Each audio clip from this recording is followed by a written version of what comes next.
This is We Are What We Overcome. What you're about to hear are the ramblings and reflections of three ordinary people, drawing on their own personal and occasionally professional experiences. These conversations are unprepared, subjective, and should not be taken as medical advice or instruction. Anyone seeking help should always carry out their own research, or better yet, speak to a professional about their circumstances. Count up to what? Oh, Million. 8, 8. 8.5, 8.75, 9. I like the quarter increments. That's very nice. We Are What We Overcome on this occasion features musician Matt McGuinness, improviser Nick Tyler, and psychotherapist Wes Evans. Sit back, enjoy, and remember, it's good to talk. Basically the same thing. Can I put it down now? No. I will just hold it and play with it otherwise. And look, I'm wearing gloves so I can't play my rings. Oh, is that what you've done? No, my hands are cold. But there is an ancillary benefit that I recognise. So I need things. I do need something to fiddle with. All right. Hi, welcome to the We Are We Overcome podcast. We are here to talk about mental health and stuff and things. We are but two this month. It's just me and Matt. Wes is literally doing magic, which is kind of cool. So we'll catch up with him next month. But for now, it's just you and me. We're sitting on the sun terrace, aren't we? With one thing missing. The terrace? The sun. Oh, of course. Well, it's Leicester, which is a beautiful place. But yeah, we're outside the Nightingale pub where you guys are doing a whole bunch of comedy shows. We are doing it. Which is very cool. But that's not why we're here now. To be fair to Leicester, though, I don't think it's been sunny anywhere, is it? Well, in this country.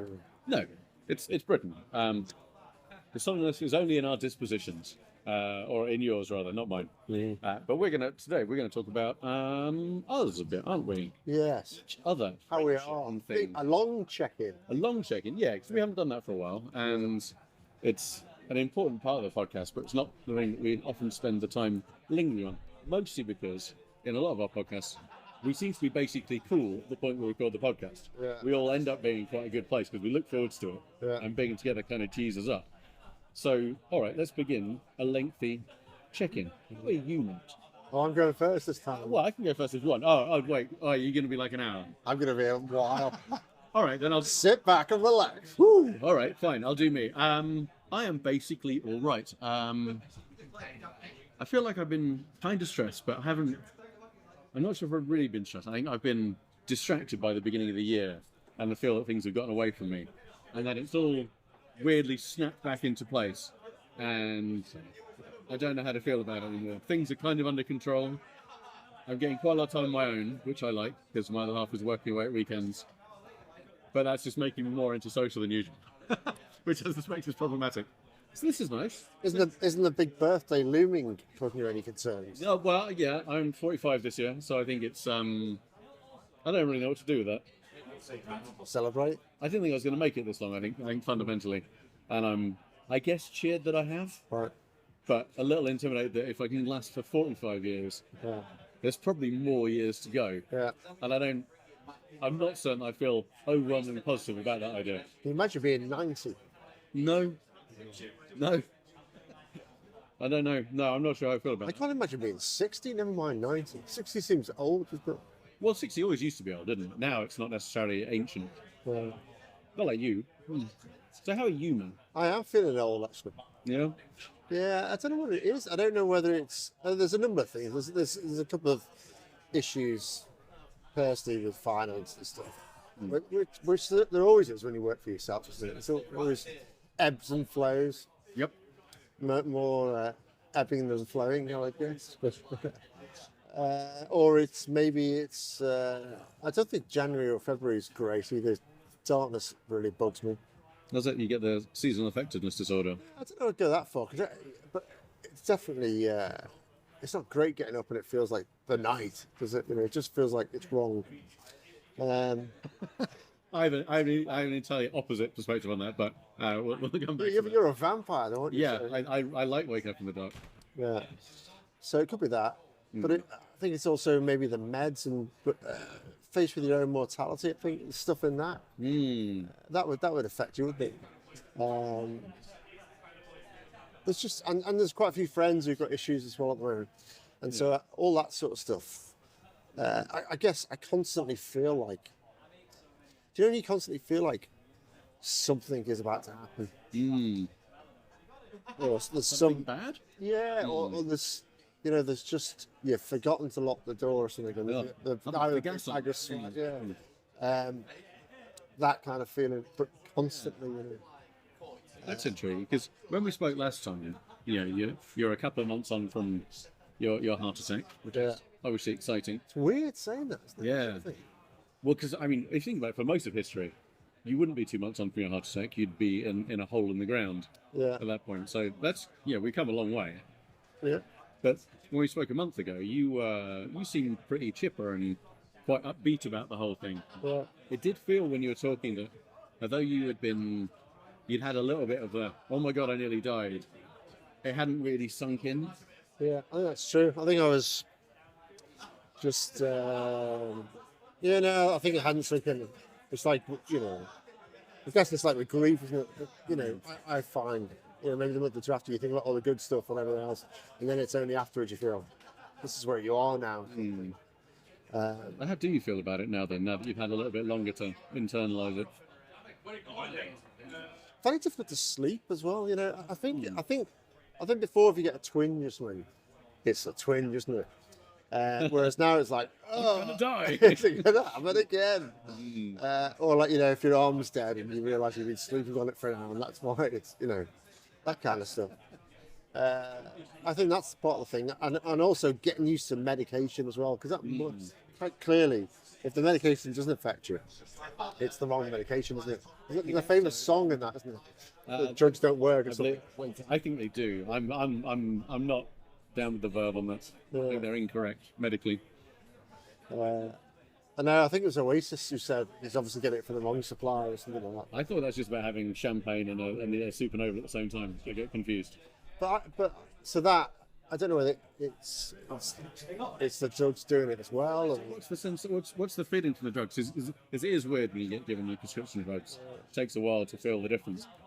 How do you feel different from how you did before?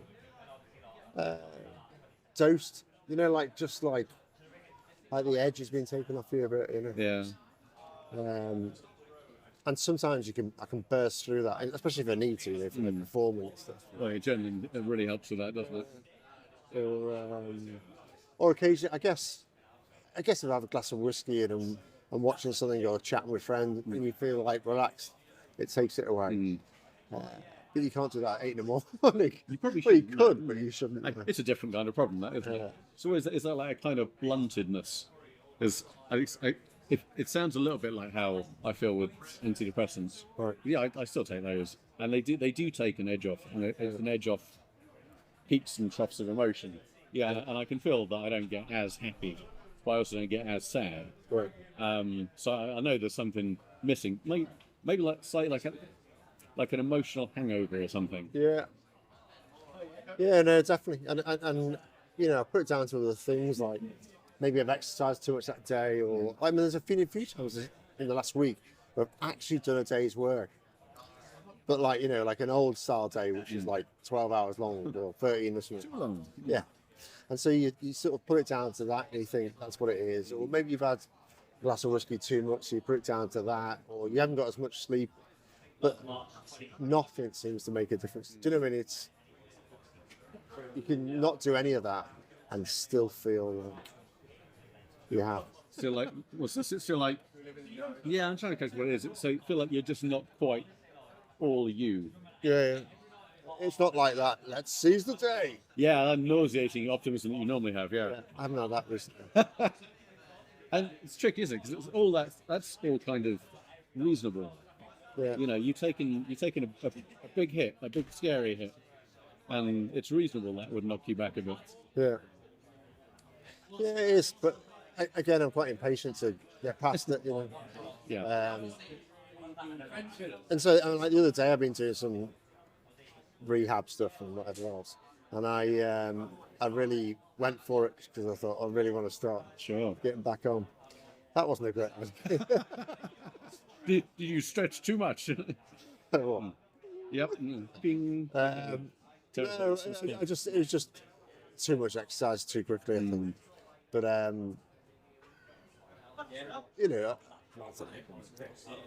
I do think fundamentally there's something at the heart of it, and it struck me the other day because it was actually one of the cardio rehab nurses that suggested I should go and chat with someone. And after everything we've been through, it took a complete and utter stranger to say, "Do you know what? To go and get some counselling, get some therapy. That's what I have to. Is that? That's just. It's that, but Do that's. we ever learn? You know, get a frying pan and whack Yeah, yourself. we've been doing this for 3 years, talking about this stuff every month and in between. That's quite interesting. So, what prompted the nurse to suggest that you should go and talk to someone? I think some of the stuff I was probably saying. No, I don't want to focus for extra. Just sort of lie in a hole and cry. Yeah, I think there was a point the other week where they meet you before the session and they say, "Have you had your meds? You have got any cold-like symptoms?" Meaning Yeah. COVID, obviously. Have you had your breakfast? Great. Have you had your meds? And so everyone was like that. But to me, have you had your meds? And she was there for like another 3 or 4 minutes. Oh no. So I guess that's the, and I guess the sort of issues I have, like with bloodshot eyes and stuff, brings that conversation up as well, doesn't it? Yeah, well, it's alarming, isn't it? And certainly any visible indication of ill health is always somewhat shocking, isn't it? It's funny as well, you know, because we keep saying stuff to people about they should be open and stuff, but I've felt over the last 4 or 6 weeks not being open with people about it. Because I don't want to think there's an issue. No. I don't want to think there's like a weakness or there's a problem or... Yeah, I mean, we would judge you for that, you know. We go, you had a heart attack, and now what a wuss. No. But you know, outwardly you're still... I said to Sam the other week, if anyone asks, I'm fine. You know. Oh no. Right. That's like the antithesis of your entire live show. I know. Maybe I need to move on to a different show. Well, I don't know why I'm not really fine anymore. Yeah. But that is interesting, though, isn't it? So you're doing it to protect yourself from anyone genuinely inquiring as to how you are, and of course, we refuse to do that so we don't have to explain how we really are. We don't have to think boring. about it. Well, maybe, It yeah. can get boring. You know, you can do it for a bit, can't you? But if the first thing that people ask you, I've got, you know, some great friends, the first thing they ask you is, how are you? And they actually want a proper conversation about it. You just... It's even worse now because you had a heart attack and stuff. So everyone now has beyond just the general mates. Like, are you all right? Now it's like, are you okay? Which is far more intense. How does it make you feel when people ask you that? It's quite apprehensive, isn't it? Because, you know, again, it's back to that thing like how far do you go? I mean, there's you know, I've got a group of friends who I could just say, who happily let me say whatever. But you still feel like, do they want a succinct answer? You know, not great, but I'm all right. How are you? Yeah, no, nearly dead. But let's go and have a beer anyway. But also as well, it's about me, isn't it? You know, I don't want to spend my life telling people that I'm not all right. Yeah. I'd rather, you know, chat about music, summit, music mostly. Yeah, but isn't that part because you're not all right,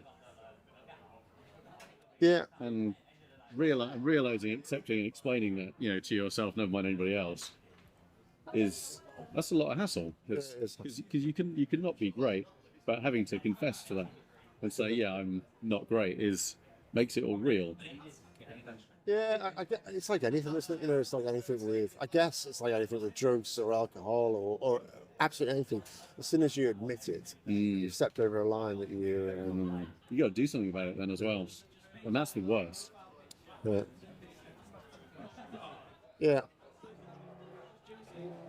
I don't know. It is just overwhelming sometimes, isn't it? I think that's the problem.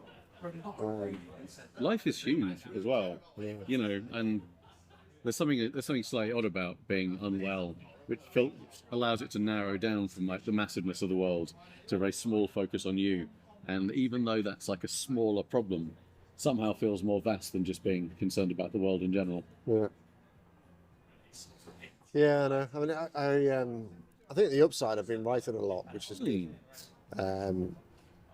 But I think we talked about this before, but I was looking at writing a song which was, and I was thinking about how people perceive you and who actually makes a difference, and so I was thinking about, you know, when someone dies, how many people actually does affect really.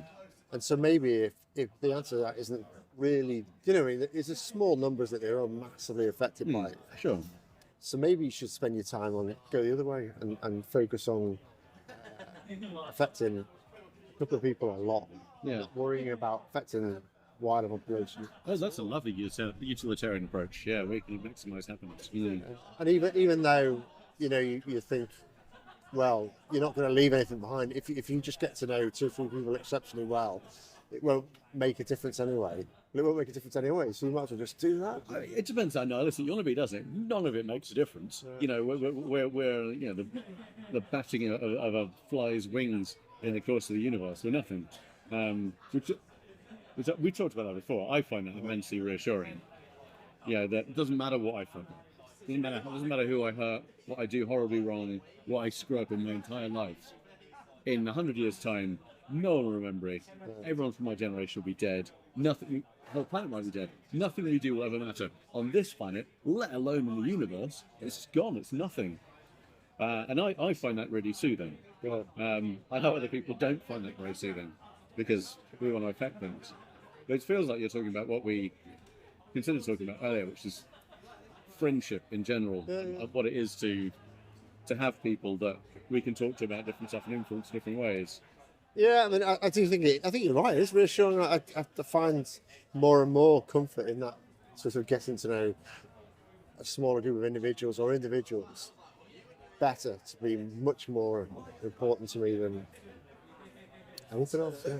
It's funny, I remember when Facebook popped up, which for God, I don't know how many years it is now, 13, 15 years, and yeah, that race for everyone to get, you know, 10,000 friends or whatever, and I know people who have got that many. You know, they've maxed out the top number of friends they can have, and I've very happily pared mine down to under 400 now. I think, just slowly obliterating the people whose names I can't remember and who I can't understand why we were connected to begin with.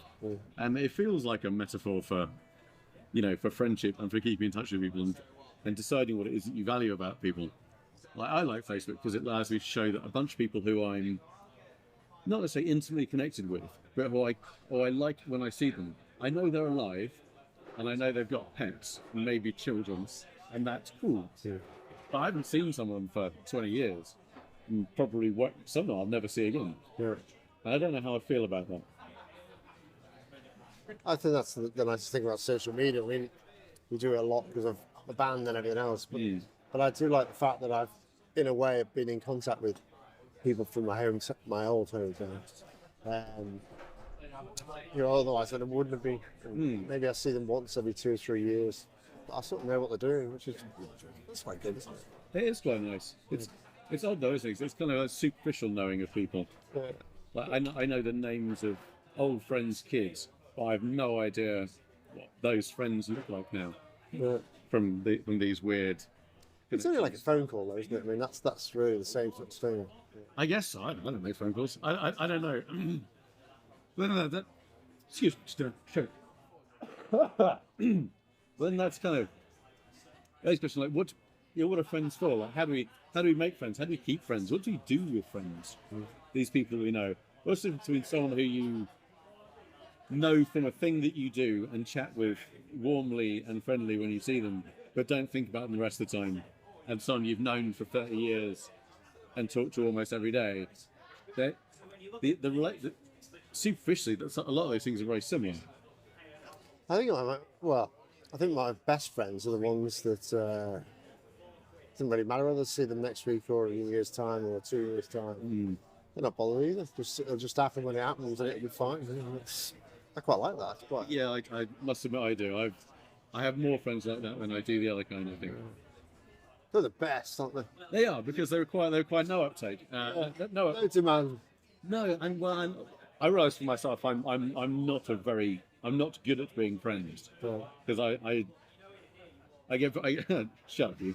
I get very invested in what I'm doing. I'm present in the here and now. I'm doing whatever I'm doing. If I can't see someone, most of the time I'm not thinking about them. Yeah. I think you undersell yourself somewhat. I don't know. You might be being too generous. I think of people, but I don't then necessarily do anything about them. It's almost like thinking about them. It's like, good. That's being a friend. I remember their name and that they exist and they matter. I haven't done anything to reach out and say hi. I don't know. I think we moved quite a few times when I was fairly young, and I think we moved first when I was like 6 or 7, and didn't keep any of the people I knew from before then, from when I was little, as friends. And then we moved again when I was 10, I guess. Didn't keep any of the people from that lot as friends. I'm vaguely in touch with maybe 3 people that I was at school with, and that's pretty vague. And I'm in touch with maybe 5 people that I was at university with. There's some more that I know on Facebook, but we haven't spoken in years. I'm glad they're alive, and I'm excited that they continue to be alive and well and happy. But I'm used to, used to losing friends. I don't know if that's the right description. I'm used to having people in my life, sometimes quite intensely for a while, and then that not being the case anymore. And I don't know if that got normalised somewhere down the track. That seems fine. I've stayed in touch with maybe 4 people from the job that I had for 16 years.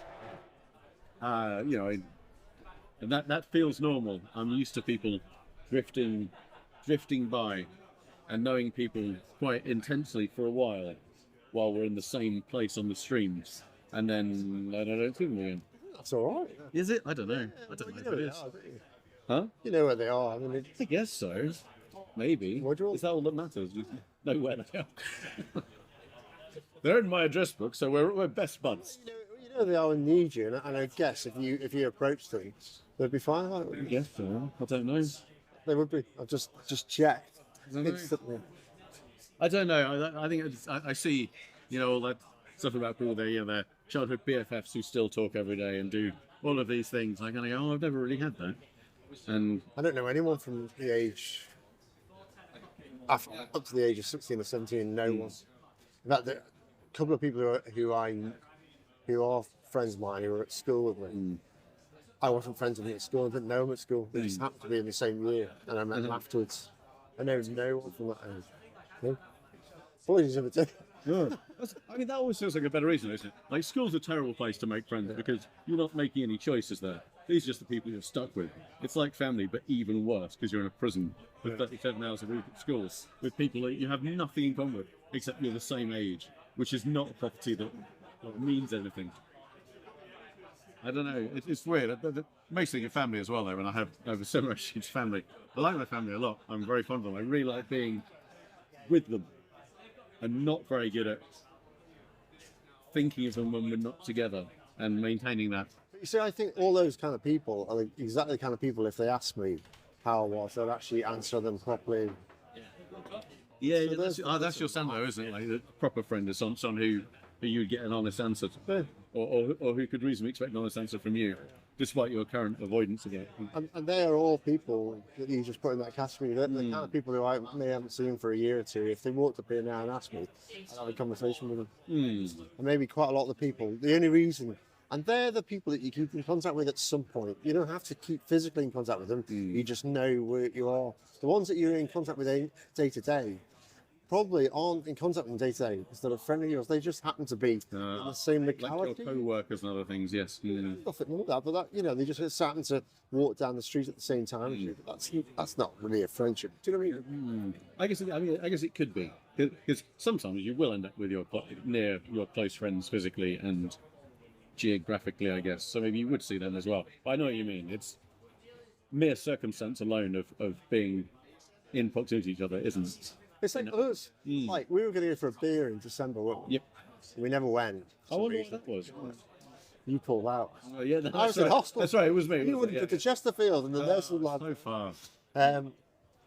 So if we weren't doing this podcast, would we have arranged that beer by now? Don't know. But I like things like this. It's why I like my Thursday night improv things. There's a bunch of people I'm going to see and I will socialise with. I mean, I wouldn't see anyone otherwise at all.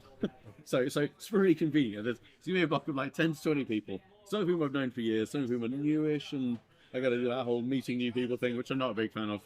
I'm just bad at it. And that's quite useful. I like the convenience of it. There's much thing I know that I will see. I don't have to create another opportunity to do it. This is very convenient for the same reason. I get to see you and Wes and Neil, and it fits. It's an activity. It's like people are gone. You can say play football together if that's a thing that people do.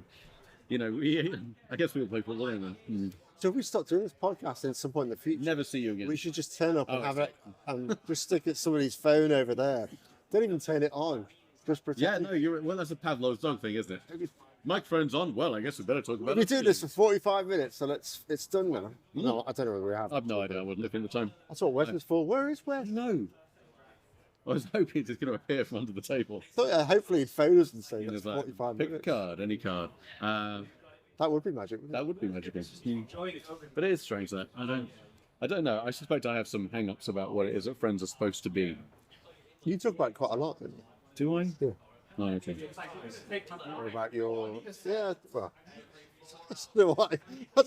We both talk about it quite a lot. But, About what? about friends and who they are and who they're not. And I think we spend quite a lot of time on that. I guess it feels important because I will otherwise happily insulate myself from the world around me, wall myself off in a little wood wasp construction where I don't have to deal with many other people at all. I'm quite comfortable with that. I like meeting other people, I guess, for a reason. I don't like just randomly bumping into people. I find that very disruptive. Do you not think you're more sociable than you make out, though? I don't know. I really enjoyed lockdown. so I don't know. I think it probably. There's the answer. Probably not. Yeah, that was great. Keep going with that. Yeah, I've never been happier than since I got to work from home every day and not have to go and see people. No, I like seeing people sometimes, and I like doing so under not for a reason, but for some kind of purposeful activity. Like, we do the Improv Star Wars show. There's a bunch of people in there who I don't see very often. Who live in different parts of the country. And we'd probably catch up on WhatsApp or whatever. But it's a great organised event where we all have a reason to be there. We got a good... It's fun to do. We'll have a bit of a chat before and afterwards. And maybe we'll spend some more time together in general with it. But that alone as a thing to bring us back together, I really like. That sort of arrangement suits me. Like, we're going to go and do this thing now, not just, I don't know, bumping someone in the street and like, want to go for a drink? Not really. I was going to browse charity shops for 4 hours. But you're lovely and I like you. Can we, if we'd arranged to do this, I'd be down for it. But because it's just happened, it's Yeah. We used to do something in Liverpool. We met up once a year, and that stopped. But that was good. Maybe we should start that again. Yeah. Although it was a pub crawl, which now the idea of pub crawls might be a fine restaurant and a pub afterwards. I've started going on pub crawls again. My dad is involved in a bunch of people that go and do pub crawls in different places. So that's... How many pubs? I mean, they're old, so it's like 4. And it's taxis in between. Horse and carriage in between each one. Yeah, I'd still do 8 or 9 quite happily, but yeah, it's shortened a little bit. But that's quite a nice excuse, opportunity. Yeah. Sounds nice, though. Yeah, it is. And I wonder if the way to do it is to create these event opportunities, which sounds really weird and managerial speak. We're creating an event opportunity to dynamically interact with other human beings. So we could, going forward, we could do a podcast. Here's a thought. There was a pub crawl in 4 different pubs. That's exciting. And me, you, and Wes could each invite a friend of ours that we haven't seen for years to come along as well. 6 of us going to a pub. Imagine chaos. I don't even know how I feel about that. Nope, I'm not. Conceptually, that sounds okay. That sounds like at least 2 people I don't know, so that sounds terrible. Yeah. At the same time, Not including yourself. and no one really knows themselves. That's a bridge beyond. So how do you feel now? We've been chatting for a I while. always feel better after talking to you. Oh, I always feel better. because I ask leading questions. I think it's because it's just that conversation everyone needs, isn't it? It's there's no, you can't really hide behind lies and mistruths. It's harder. You know, if I said to you I'm fine or something, you probably wouldn't have any of it. Would I'd you? just laugh at you. And so it's easy, you know, and there's no, I guess for me, there's no expectation that you'd be following what I said. I mean, I think I could probably say anything to you. I can't imagine being offended. I might be upset. I should test that shit. Huh? Yeah, well, it's worth a shot. I mean, I might show some empathy. I might be distressed that you're upset. That's possible. Yeah. I am concerned. I'm not freaking out or anything. That would be excessive. So you're running around. Actually, you know what I was going to ask that I forgot. How do you feel about the prospect of returning to counselling? I was thinking about that this morning actually, about because I was thinking, you know, they sometimes ask leading questions about, you know, how you feel at the moment. I just said I'm fine. I mean, where would it break? You know, I'm fine. You know, has anything been bothering you recently? Well, lots of stuff, but I can't really put my finger on what it is. Super helpful. Yeah. But I mean, it's their job to drill through that facade, isn't it? I guess if it's like the last time, it'll probably take me a session or so to get my head back into the game. But I guess that's just normal for me. Yeah, I was thinking more. Do you feel positive about going back into it? Because the only reason I ask is I've done a couple of sessions of counselling and stuff, and going back in again made me feel a bit like I'd failed. Yeah. Like this should have just worked. I've done it, and now I should be fit. Exactly. I got a certificate and everything, a certificate of merit, and now I've got to go back again. I was just curious about whether you felt the same way without wanting to ask quite such a boldly leading question. Yeah, I guess a little bit. You know, I don't know, go back in with the receipt and say, look, you fixed me last time. It's still in warranty. Sure. Well, in that case, she's going to get some more. Yeah, that's fine. But thanks for the lovely NHS. I didn't pay last time. Well, indeed. Pay them a decent wage. Sure. Yeah, I am apprehensive. I am. It does bother me the fact that it's that whole thing we said at the beginning.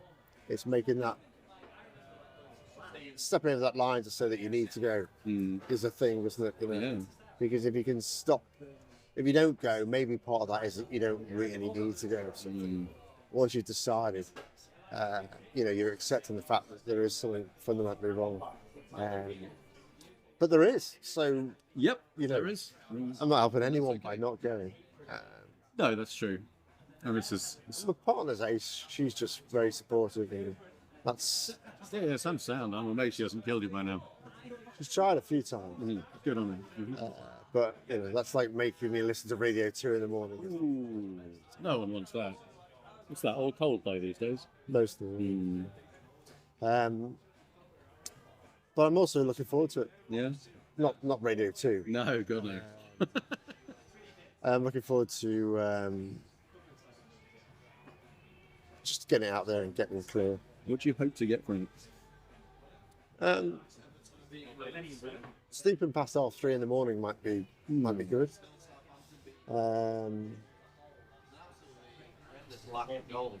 I guess getting some of my old self back again. Which, to be fair, you know, there are days when I do feel like I can. I'm not so sure. I've had those days where I feel like I could solve all the world's problems. But maybe a couple of them. That'll do. That would be a bonus. Yeah, But we'll see. that sounds good. Yeah. I don't know how long we've been talking, but probably I don't know. How long have we been talking for, Neil? 33 minutes. Oh, we've got loads of time. All right, fine. Right. Right, back into it. Yeah. It's an exciting opportunity, isn't it? What are you most worried about by going back into counselling? What are you scared of? Where's that apprehension? I don't think I'm scared of anything. I think That's a great one. I think I just, because of all the stuff that's happened before and all the stuff with the show and the podcast and the book and everything else, it feels like I should be in a better place than I am. You know? But then, and I'm quite dismissive of the whole thing. Every time I say those two words or someone says it, it doesn't feel like me. Do you know what I mean? It's like, that's for old blokes. Do you know what I mean? Oh, the horror of mortality. I just feel like I should be beyond that, you know. I think you've said before, you know, you feel like you've done it and should be fixed, and then It's a one-time thing. yes. I suppose part of the apprehension I've got is accepting the fact that I need to go and back to it. Just means that you're accepting that this is an ongoing thing. We could well be sitting here in 2 years' time, and No, how do you feel about going back to it? Oh. But then that's very close to what we talked about, the difference between people treating stuff as a physical or mental malady. This idea that you break your leg, you go put it in cast and stuff, but mental stuff is treated differently. And it's because we still don't think of mental health problems as being chronic in the same way that they keep going. Like, I'm never not going to have asthma. And I'm used to that as a persistent, constant thing that runs through all of my life. I've got to carry inhalers. I've got to think about my breath. And mental health is exactly the same. And we've either been tricked or tricked ourselves thinking that it's not the same. Yeah, that you can't just stop thinking about the inside of your head and your emotional states. We do have to continually return to these, but we have no structure to do so. I've got to take my inhalers in the morning, otherwise I'm going to stop breathing. That's both a reminder several times a day of like, oh yeah, your body's somewhat broken. But it's useful, but there's no similar default check-in for mental health. Maybe return to those little diary things in the morning. We often do in counselling. Let's scale of 1 to 10. How do you feel today? Do you feel positive? Tedious things to keep, but really interesting to chart that progress. And it makes you think about it. And think about, do I feel better than I felt yesterday? Yeah. I do wonder if that's something we should just all do all the time. I've thought about restarting that several times. Yeah, I think that's a really good point, actually. I mean, you forget to measure yourself at all, don't you? And it's easy, especially when, other things go on in your head, to lose sight of that. I think one of the issues for me is that this time it's inexplicably linked to having a heart attack. Yeah. So there is, before it was, it could have been this, that, and the other. But it is definitely at the heart of it, Oh, how awful to have a concrete cause. And it's almost stupid to say, isn't it? Someone says you feel down, or why do you feel down? Because I had a heart attack. Well, I'm exactly surprised. Survived it. You feel great. Yeah. So I think that's a bit different. I'm also slightly perplexed about the show as well, because previous to this, we tried to chart a little bit. If someone says, "How are you feeling now?" You think, "Oh, on the up." Yeah. And so I've got to be careful with that as well. Careful how? Well, at its heart, it's entertainment, isn't it? So, I don't know. It's interesting because so I'm proofreading your book currently, and there's a lot in there about, I've promised to be honest, and I promised to be direct and straight shooting and stuff.